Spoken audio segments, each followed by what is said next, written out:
and welcome to another Pink Hair Girl podcast. This is episode 24. There can be no other shoes.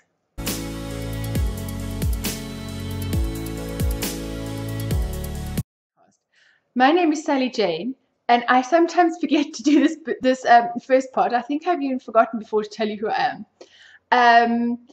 Yes, I'm Sally Jane, Pink Hair Girl on most social media, except for Instagram, where I'm Pink Hair Girl Knits. Welcome. For those that are watching for the first time, thank you so much for joining me. It's wonderful to have you here. And for those that are coming back, welcome back to the madness. It has been a really good week, and let me tell you what I've been up to. So, should we start with yesterday? Because that's like the most exciting part, and especially after introducing the title of the episode about shoes. Should we just go straight there? I think so. Okay, so on the Ravelry group, which you really should join if you haven't joined yet, because we're now at 300 members, which is fantastic. Thank you so much, everybody. And I have a member giveaway coming up within the next little while. There's still something I'm organizing, so yeah, that'll be great to come and join us and chat and see all the other things that go on there. I love chatting to people. I love hearing a bit more about you and your lives and interacting and seeing what you're doing. So please pop along and say hello and tell me where you're from, and I'll chat to you back. Right, so in the Ravelry group, one of the new members, Sarah, 71208. So I had to write that down. I wasn't going to remember that. She's from Marysville in America. On the last episode, asked me if I had received the shoes I'd mentioned. I think it was just after Christmas. I'd mentioned that we'd ordered some Fluvox shoes for me on sale, and that we were still waiting to get them, that I hoped that they'd come shortly. Well, they only arrived this week. Can you believe it took so long? It's only like the 25th of January. Oh, it's 25th of January, exactly a month later. I got to open my shoes on Christmas a month late. Anyway, so they arrived in South Africa really quickly, but they got held up in customs for ages. And we're not going to talk about the customs charges. They were on sale.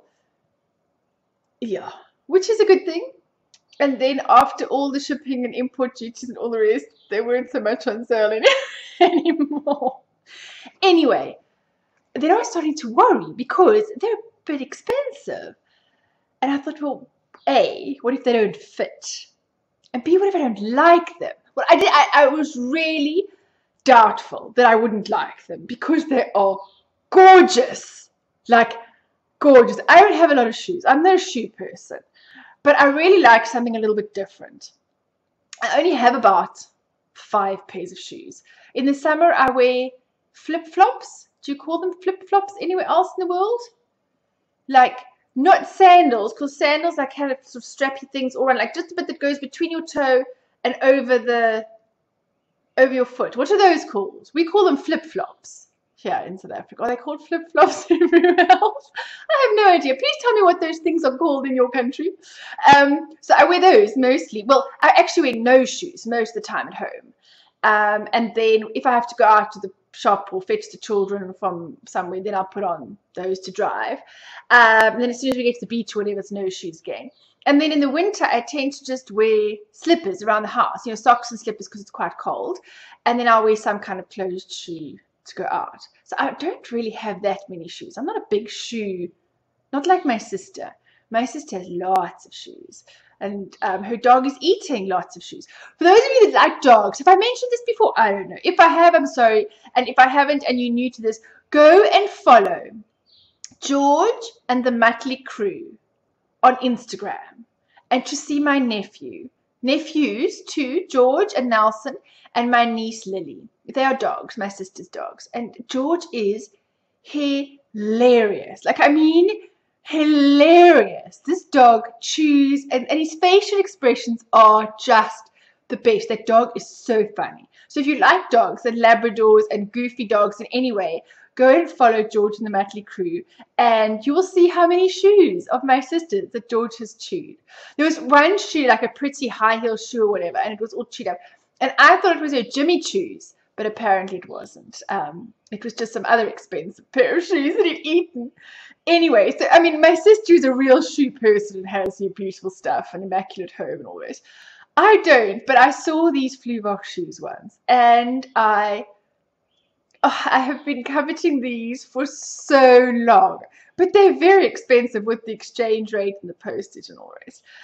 And so we ummed and ahed for ages about whether to actually buy these for Christmas or not, because I mean, they really are. Anyway, so we did, and they arrived, and we paid the enormous amount of customs, and they were beautiful, and they fit perfectly. They are honestly, because you know when you put on new shoes, they're not always the most comfortable thing in the beginning, and you think they'll get comfortable. They're the most comfortable new shoes I've ever worn in my life. They are so soft inside, and they kind of springy, and they are just amazing. So those of you that follow me on Instagram would have seen them already. Look at my shoes of wonderfulness. They are just lovely.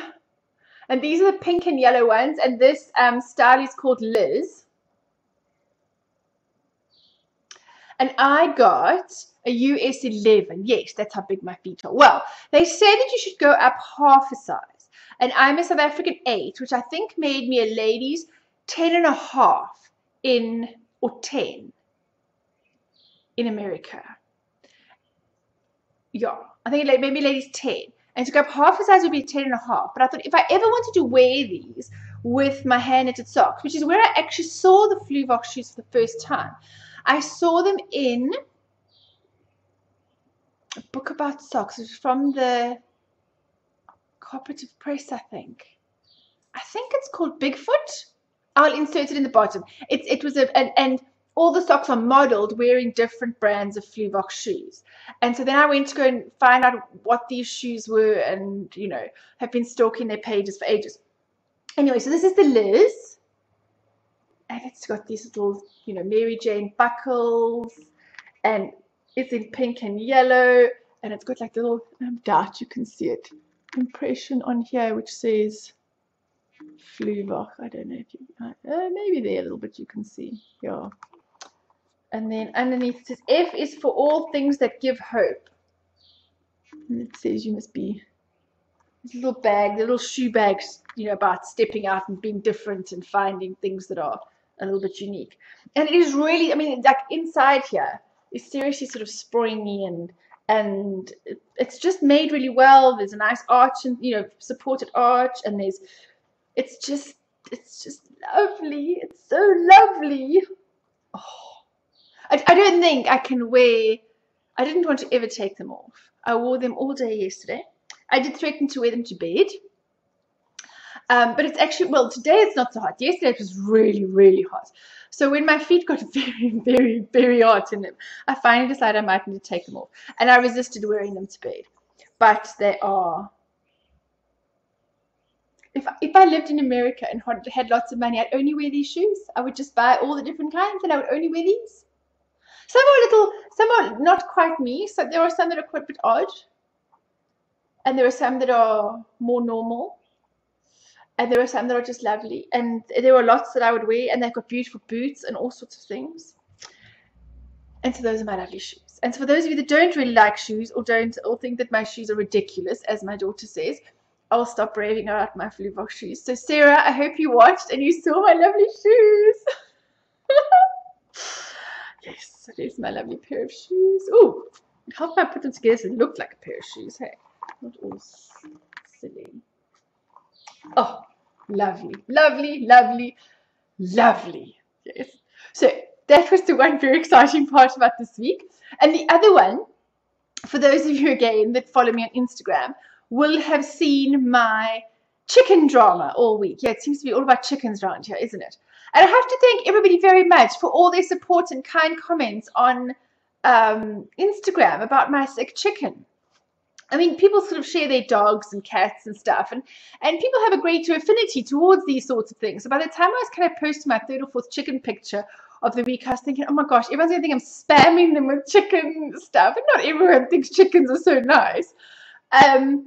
but everyone was really lovely, and I was mostly just asking for some, help and advice and stuff. The thing with chickens is, well, the thing with chickens in this area is that there aren't any vets or people that help with chickens, really. The main animal, pet vets don't do chickens at all. And the farming area is a little bit further away from me. And so, yes, you can go and find a large poultry vet up in one of the farming communities, but it's like an hour and a half, 2 hours away. And as much as I love my chickens, they are really there to sort of lay eggs, and I don't cuddle them all the time. They're just kind of there. I like them and they do their thing, and sometimes they squawk on the podcast, and then that's the way it goes. But anyway, one of my chickens was a hell of a noise outside on Monday. And they have a chicken coop that they can go up to on a little ramp. And then inside there's their nesting box, and they purchase for at night, and straw, and their sort of little house. It actually looks like a little house, but it's up, and then there's a place underneath they can free range.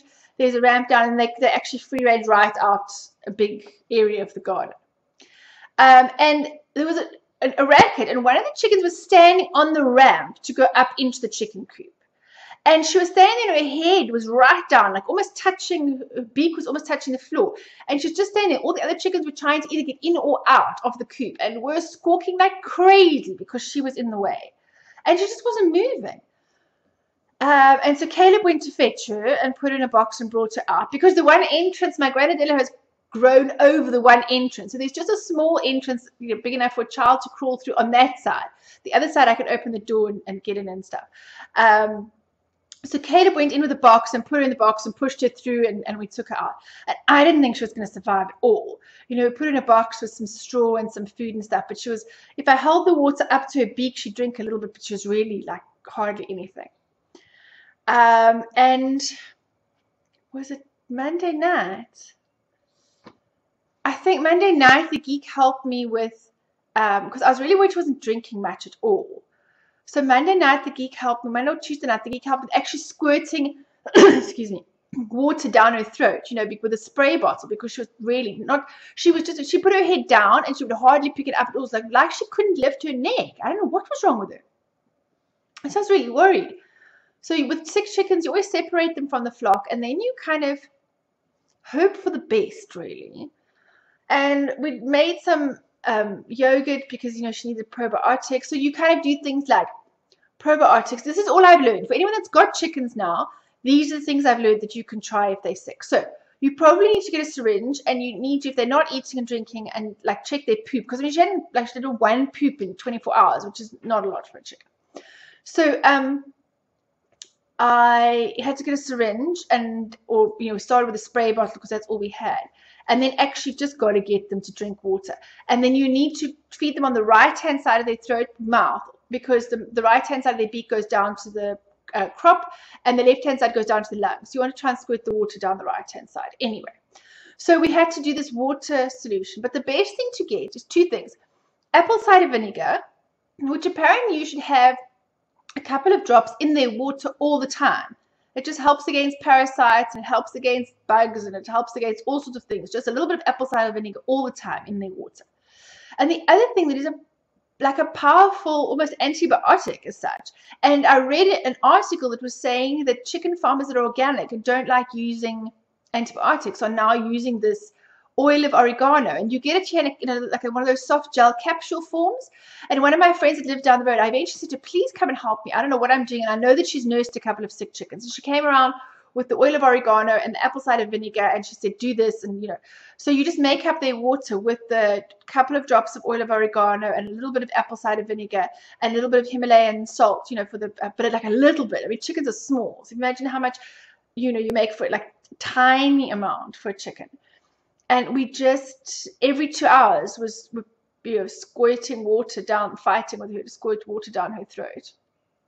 And some kind of liquid food. You would make up either a porridge with egg and sometimes grated apple or yogurt for the probiotics and whatever. And I phoned vets, and I phoned bird people, and I phoned all. In the end, it was my friend down the road that helped the most. And then from the box, we'd actually moved it into the house because it's very hot at the moment. We'd moved it into the house, into the back room, and made a sort of section off an actual area for her and put towels down there and everything. And I mean, she wouldn't move. You just put her there, and there's a couple of pictures of Instagram, where I was holding her and was sitting outside in the sun for a little bit. And if you put her down, she would just stand and her head would just sort of fall down and she would not walk at all. And yeah, it was getting a bit worrying. And then I started this oil of oregano, and by that evening, I put a little thing of wooden things to section off some of the room where she was in the back room, and she jumped up on to perch on top of the wood, because that's how chickens sleep, they perch. I was just flabbergasted. I couldn't believe that. I mean, she wasn't even, she started slowly lifting her head, and then her head would drop down again, and then you'd think she was getting better, and then she'd look worse again. And she just wasn't taking any food herself. So that was Thursday night that she finally perched. So we left her sleeping there. Friday morning, I took her outside to go see the other chickens again, and she was much better. Her head was up, she walked a little bit, but she wasn't confident. Like, you could just see, and the other chickens were, like, chickens can sense weakness, and they were pecking at her a bit, and they were bullying her a little bit and stuff, so I thought, she's not ready yet. So again, still on Friday, she wasn't eating and drinking that much on her own yet. That's like the biggest thing. So I was still feeding her with a syringe and, mushy stuff and sort of putting it up at her beak. She was eating a bit more if you kind of forced her to have it, rather than in the syringe, actually just put the spoon by her beak and stuff. So we did that the whole day Friday. And by Friday late afternoon, she was fine. She was walking around, she was clucking, and I took her outside again for some fresh air, just let the other chickens out of the part of the garden that they're in. And they all ate together, and no one picked on her. She kept her head up. She didn't go all submissive and stuff, and then they sense weakness. She was absolutely fine. And I checked on her that night. She was up on the perch, nesting and roosting with all the other chickens, and she's been fine. I tied a little ribbon around her leg because I've got two Kuckuck. She's a Potchefstroom Kuckuck. I've got two of these sort of black and white hens, and Rachel can tell the difference apparently, and I find it really difficult, which is, I think I can probably, more that I've handled her a lot more now these last few days, I can probably tell her more apart from the others. But I've tied a little ribbon around her legs so that I can see who she is. And this is an awful lot of talking about chicken for people that have come to watch a knitting podcast. I'm really sorry. And all I wanted to say was thank you so much for being so sweet on Instagram about my chicken, and now I've blathered on for ages about my chicken conversation. So thank you very much for everybody's support and kindness and kind words about Padme. Our chickens are called Padme, which is Star Wars, and Princess Leia, who's the squawky red one, and then Jewel. I don't know, that was Rachel's name. The others all have Star Wars names, and the other one's called Jewel. Who knows? Anyway, knitting. Let's get going. Finished objects.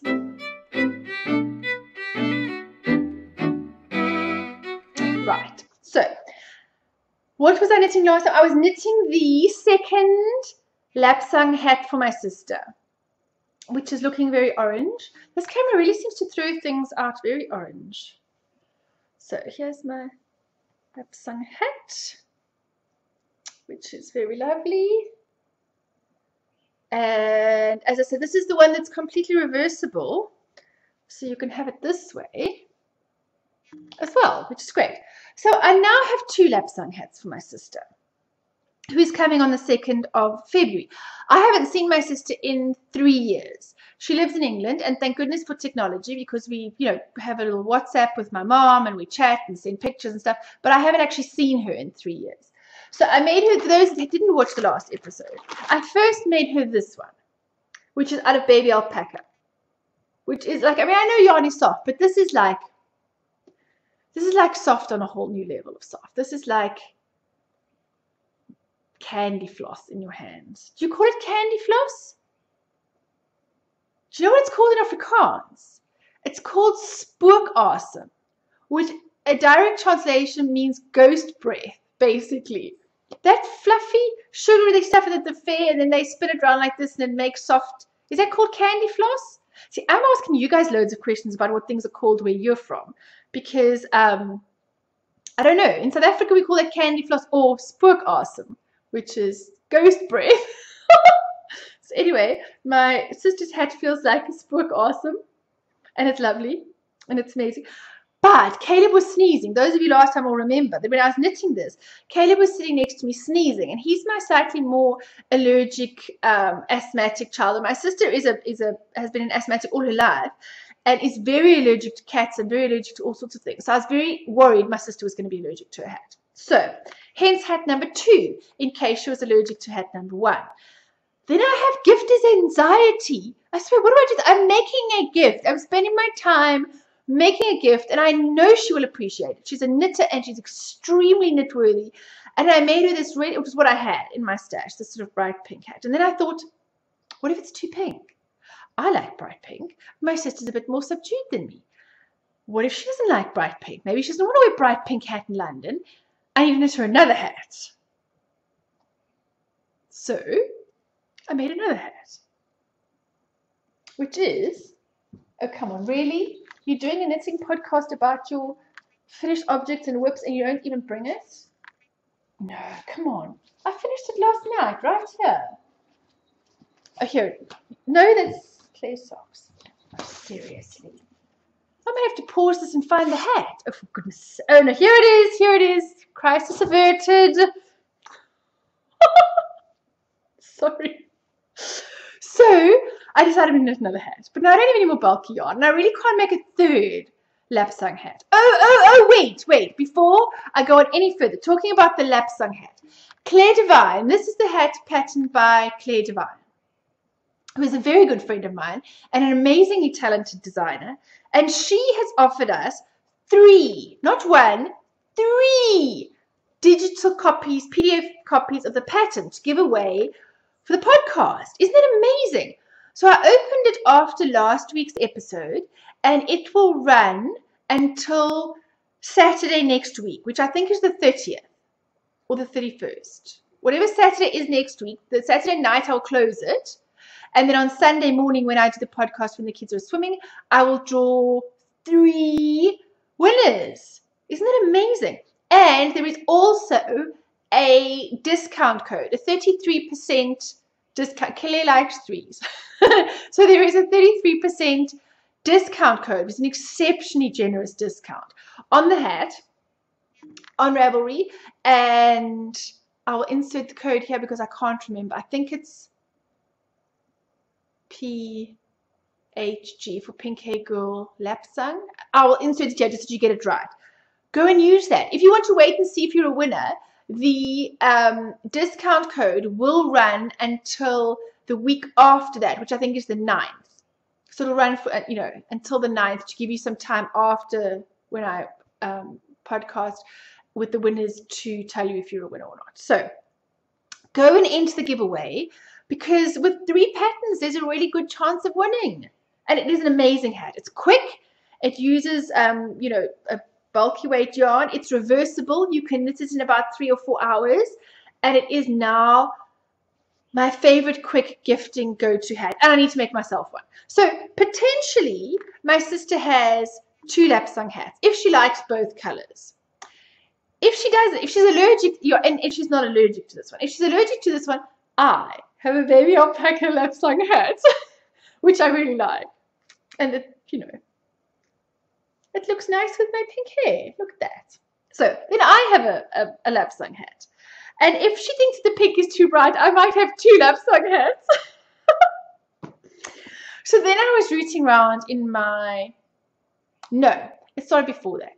I was looking on Instagram. If you're not on Instagram, get on Instagram. It's like the best thing for knitters. Follow a whole bunch of knitters and you get to chat to knitters like it's a quicker chat than on a group, and you can just pop up a picture, take a picture of what you're doing, pop it up, see patterns, see what people are doing. It's such a instant way of chatting to everyone about their knitting and getting support and ideas and all the rest. And on Megan Williams' Instagram, and I think she's called Meg Runs. I'll put it just, sorry, I'm now blanked on her Instagram name. I saw she was knitting a really interesting hat, and I went to check the pattern, and it's called Measure in Love, and it is a hat that she designed for her sister.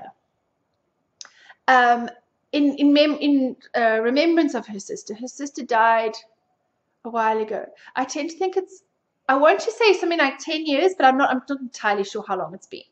And she designed this hat as a hat that she would have wanted to give, to knit for and give to her sister. And the idea is that if you buy the hat, her sister died of a pulmonary embolism, which they think was from the birth control medication that she was taking, because it can thicken your blood and it can cause all sorts of things. And so the money that all the money from the patterns goes to a charity for women's health and research into safety and medicines for women and all of these sorts of things. So the proceeds of the pattern go to that. And she just talks about, gifting the hat to somebody and measuring love, measure the time that she had, rather than saying, I wish I'd had more, which you always say. But measuring the time that you do have someone, you measure the love that you had. And this really struck me because I have two sisters, and I am hugely grateful that they are still in my life and that I get to talk to them a lot. So I'm probably going to stop this at some point. But the geek sister died when she was 27, and this year it will be 4 years. Sorry, give me a minute. Sorry about that. Let's try again. Not promising it won't happen again. So the geek sister Tasha died. It will be 4 years this year, from an autoimmune disease that came on really quickly. She was unwell, but diagnosed in about October, November, just after we'd moved into this house, and she died in March. So it was really quick and really traumatic for everybody. And as I say, she was only 27, and she's the geek's only sister, and he was very close to her. And I guess the hat really struck a chord with me, how lucky I am to have both my sisters. And also that I hardly get to see Jenny because she lives in England, so I don't get to see her that much. So I just really wanted to make this hat for her. And in a way to sort of remember the time that we did have with Natasha. And again, think of the things I would have liked to have made her. Yeah. Anyway, so I chose some different yarns and sent my sister all sorts of pictures of different kind of yarns that I could make the hat in. And then she chose this one, which was a variegated. I was a little bit worried about it kind of pooling and flashing and all this, but it's a hat, and it's also in reverse stocking stitch, so I don't think it's as obvious. Anyway, and then it's got this sort of arrow pattern over there, and then a nice sort of decrease at the top, and I quite liked it. So I made her another hat. So my sister now has 3 hats. Potentially she can go home with all 3 hats. Or she can go home with 1 hat, or she can go home with 2 hats. I don't know. But if I'm only going to see her for 1 day, I'm not going to take the chance that she wasn't going home with a hat she liked. So those are my finished objects this week, both hats. This one still needs to be blocked. Sorry, I finished it literally this morning, 1 o'clock this morning, while the geek was watching. I don't even know what it's called. I'm going to have to ask him. The geek is learning Swedish.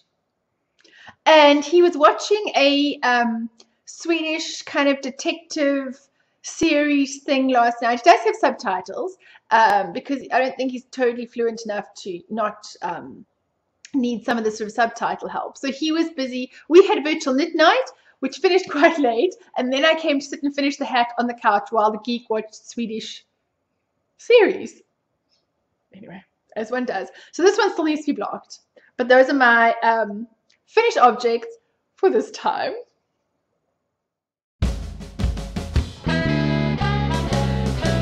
Works in progress. Now, if you've been watching this for a while, you realize with all this hat knitting, what I haven't been knitting. And I went back to these after I finished the second Lapsang hat for my sister. I went back to my Christmas, New Year confetti socks, which I'm doing for the January month of our year-long sock along. And I've actually decided there is a group that Yonder Woman, Melinda, invited me to or linked me in, which is 15 socks in 2015. So I was thinking, I'm knitting 12 socks for the year, you know, one a month, and I've knitted one for Claire, which makes 13. I've only got to knit 2 other extra pairs of socks in the year, and I mean, they could be for one of the children, and I would have my 15 socks. I thought I will join that. So there is a 15 socks group, and I thought I would try to do that. So I went back to these socks, and then I was chatting to Sally, Wool Diaries, and I was saying to her about my anxiety about the hats, and that I thought I needed to knit another hat for my sister. And then I was saying to her, because I just got to just before the heel on the second sock, I was kind of about there. And I said to her, well, shall I finish the socks for my sister, for me, and then try to squeeze in a hat for my sister?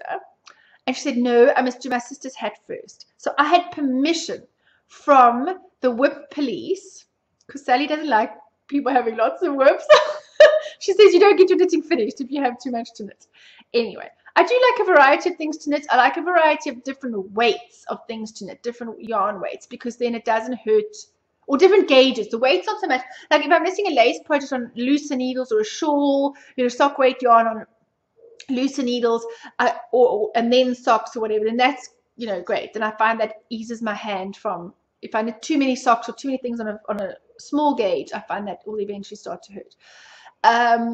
So I got permission from the whip police that I could knit Jenny's hat first, and then I could come back to my socks. So it is now the 25th of January, and I mean, I will finish these. I put the heel in last night at Virtual Knit Night, and I will just do the leg. That's all I've got left. So sorry if you've seen these every single episode since the beginning of the month. It normally does not take me this long to knit a pair of socks, but I was doing Claire's socks. I cast these on, then I did Claire's socks because those have to be ready to go.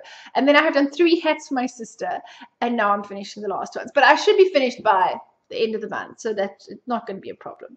But yes, if you've seen these before, they're the same. If you haven't, this is Heartlam's sock yarn, which is the Sutherland base, I think. Let's double check in my book. Calvinia sock, which is a 80% superwash merino, 20% nylon. And this was in a colorway specially dyed for Sally and I in the New Year's confetti. And that is because we're doing a theme. So next month is Valentine's Day, and Sally's organizing the yarn for that. So it'll be exciting to see what we get to do those in. And there's a New Year's. There is a Valentine's. Did I say New Year's just now? Anyway, next month is Valentine's, and there is a Valentine's knit along in the 2015 group, and I might do those. I'm not sure. You're only supposed to start on Valentine's Day though. Depends what else I'm knitting, if I really love the yarn when I see it and want to cast on straight away. I don't know. I'll look at the pattern a bit more and decide if I want to do it. Oh, and the yarn, you know, see if the yarn and the pattern match before I decide if I'm going to do that. So I might actually just knit other socks. I'm really keen, depending on what the yarn is like, to do the socks with that mock cable that I did for Claire up the side. Do I have them here? Yeah, for those of you that haven't seen them, I just did a mock cable up the side of those, and I might actually like to try that on some of mine. Still haven't woven in the ends. Anyway, so this is my one work in progress. As I say, mostly we kind of did on the hat for my sister. And then my other work in progress is, excuse me, my sock yarn blanket. And for this, I'm actually entering this into Heidi Bear's one a day challenge. So she does the motifs, the crochet motifs, but you don't have to crochet. You can do any one a day project. She's doing a log cabin blanket and counting the pieces, you know, the strips, as her one a day. She did flowers, you know, African flowers last year for a blanket. So I did African flowers last year for toys that I made for my children. So each of my children got an African flower toy. I had the hippo, Rachel had the rhino, Caleb had the Pegasus, and then I made the Stegosaurus and the elephant for my niece and nephew. But I was kind of done. I finished them sort of about June, July. And I must admit my one a day kind of fell off after that because I didn't really have anyone else to make the crochet toys for, and I was doing a lot more knitting at that stage, so I didn't really carry on with the one a day. But this time, because I'm doing the sock yarn blanket, I can carry on all year, and these I was doing one a day of these anyway. So I don't, these markers don't show up. I should use slightly brighter markers. So this one is new. This is from Sally's scraps that she gave me, and this one is new. So those two, I know, but all over as I'm still getting my shape right. And this one is new, this grey one here, and that one, the bluey one there. And this, sorry, I'm halfway through a square there, and then this pinky one. And this blue one was from Vicky V, from my mini skein swap. And then that pink one there. So how many is that I've done this week? I think it's 6. I think I need to, and then the one that's on the needles would be 7, and then that would be for the week. Because on the Heidi Bears group, you post one picture on a Sunday of the 7 that you've done for the week. So it's 1, 2, 3, 4, 5, 6, and then the one that I'm doing now will make my 7 for the week. I caught up a bit on Virtual Knit Night last night, because they're easy to do while you're chatting, so you can do that quite easily. So that is really what I am working on, and I think that's about it for works in progress.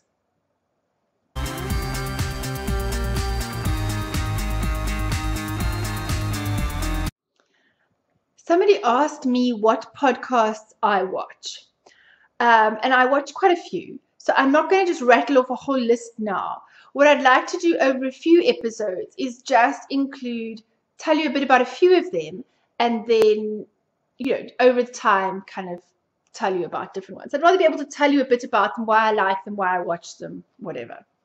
So obviously Wool Diaries is the other Sally. I'm Sally Jane and she's Sally, and we are the two South African video podcasters.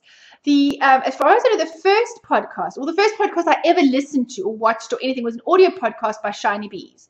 And a lot of you will know Shiny Bees. She's a fantastic audio podcast, very well known for her pattern picks, which is a themed patterns or a collection of patterns around a theme of great hilarity usually. So there was Halloween ones, and there was some things about dog sweaters and toilet roll covers feature quite heavily in this section of Shiny Bees podcast. But yes, collection of really funny knitting projects.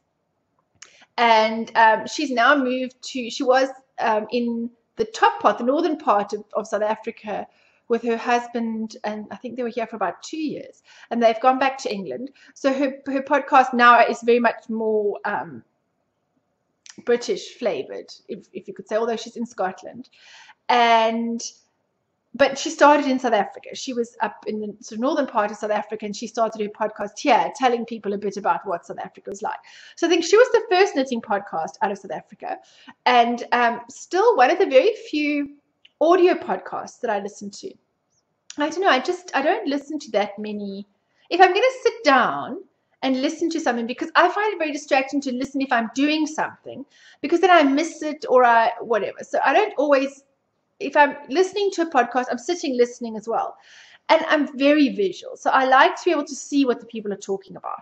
So I find with an audio podcast, I need to have all the show notes up, and then I need to be clicking to see what they're talking about, because I want to see what it is, because patterns or yarn or whatever it is, I want to see it. So I tend to kind of have the computer at the same time when I'm listening to an audio podcast. So Jo of Shiny Bees is hilarious, well worth the listen. They've got a segment on socks at the moment that she's doing with Claire Devine, and that's great tips on sock knitting and sock construction, all the rest that they're doing. And so Jo is seriously well worth a listen.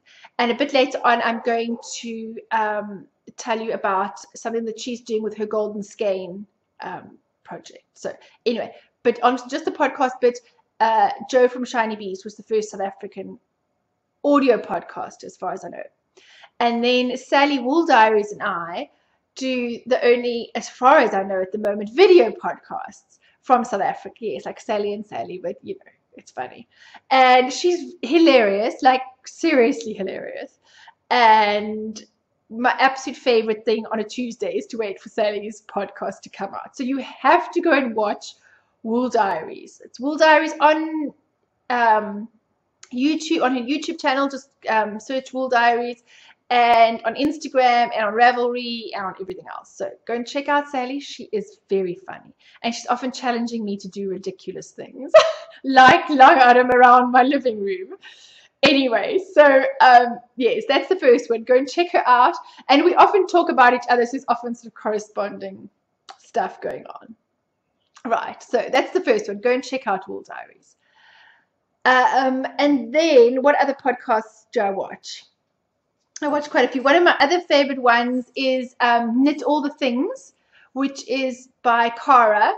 Cara is a zoology student in Wales, and she is just really genuine. I think that's a great word for Cara. She just, you know, if she's just got out of the shower and has no makeup on but wants to have a podcast quickly between studying and exams, all the rest, then she'll do a podcast. And if you don't want to see someone in their pajamas and no makeup, well, then don't watch.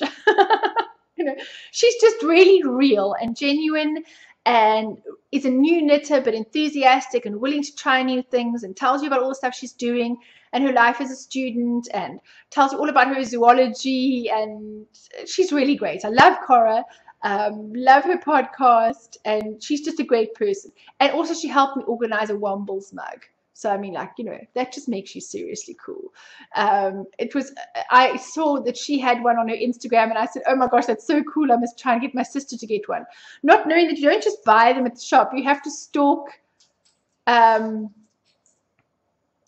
eBay for them because they, you know, they were sold years ago when we, you know, were children from the Wombles.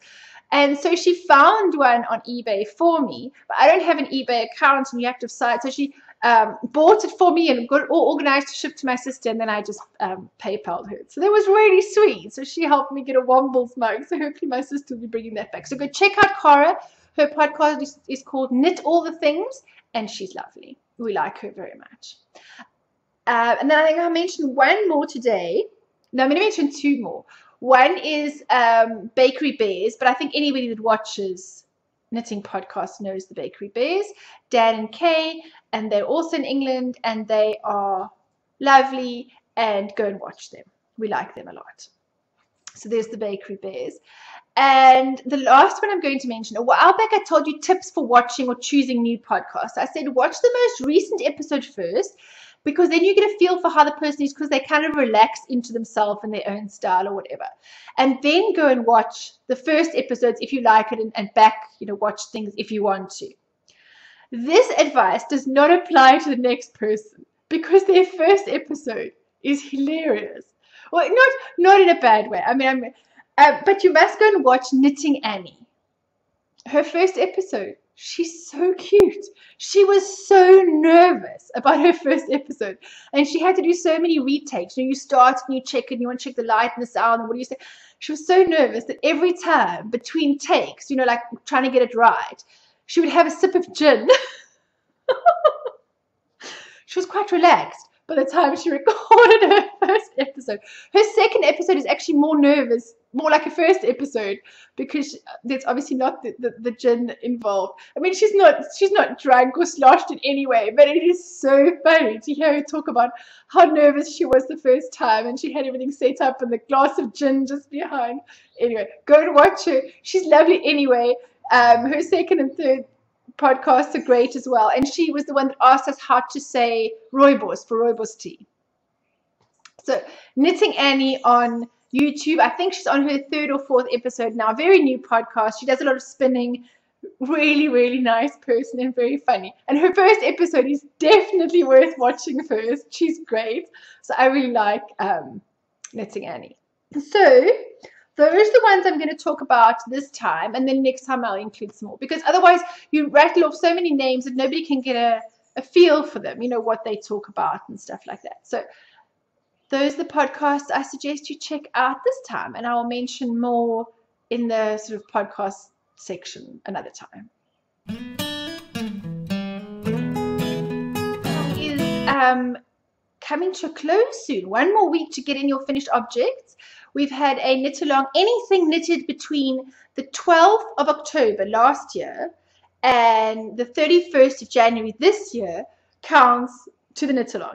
And you only have to convince me that it fits into the theme of where I live, which is really not hard. It can be I bought the yarn where I live, or I knitted this where I live, or the colors are where I live. I mean, obviously there's going to be a prize for the most creative ones. I mean, if you've got something that really ties in very well, I'm going to get the geek to choose the one of the best story or fits in or whatever. But I mean, to enter, you can literally, like, people keep telling me, does this count?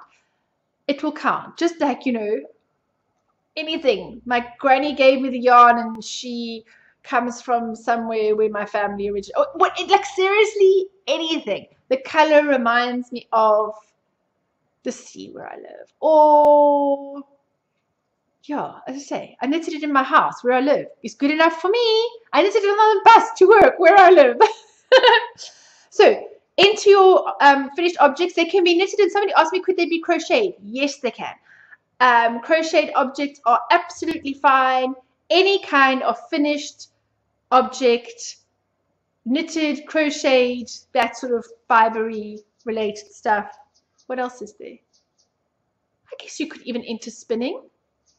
I'm not fussy. Anything along those lines. And tell me your story about why it fits in. And there are some really lovely prizes from South Africa. There's some amazing yarn from Heartland. There's project bags. There's buttons. There's the works. Go join the Pink Hair Girl Ravelry group and put your finished objects in. You only have to be a member of the group. That's really the only rules. You have to knit it between October and now. Put one picture per one entry. You know, it's not a thread. One post per finished object, so that you can get all those, you know, because then you've got a chance of all the entries going towards winning a prize. Enter. It's fun. I'm going to give you stuff, so go for it. That's the knit along. So going into that, it finishes on the 31st when I will close it and then draw and announce the prizes in the following week. When is the 31st? Is that the Sunday? Because then I might actually be able to do it on next podcast.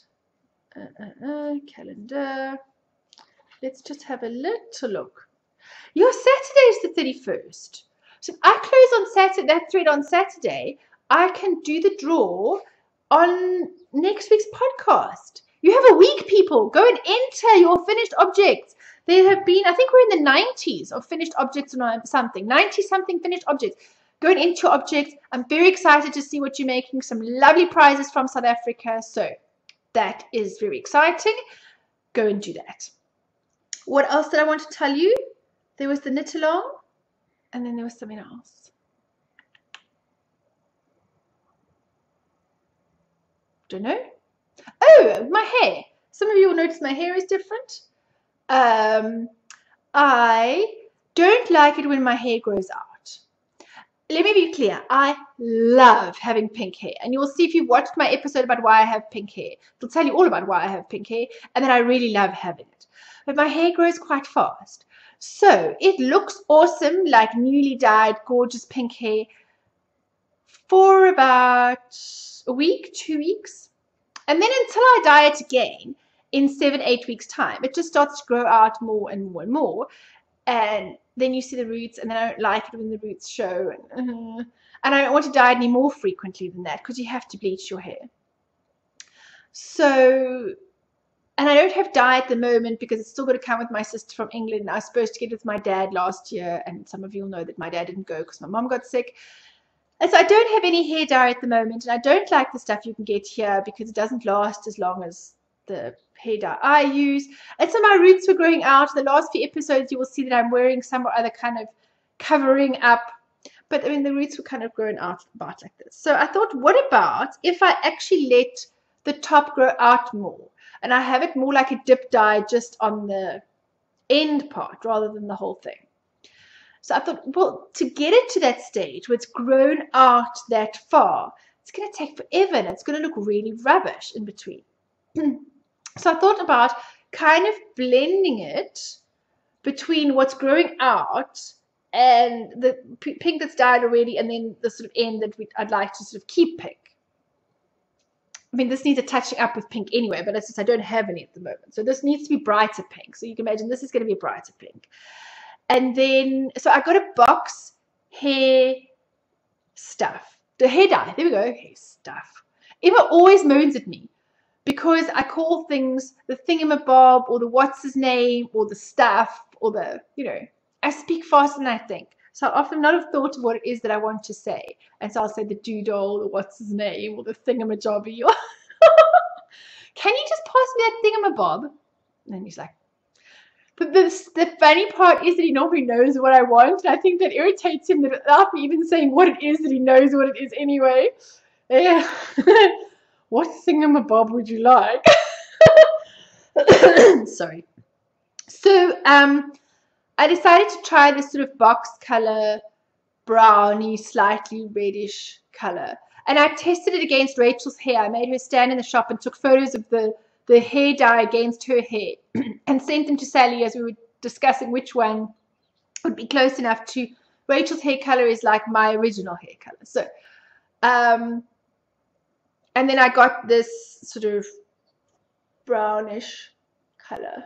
Sorry, it's like kind of done up in a little doodah at the back, which is probably coming undone now.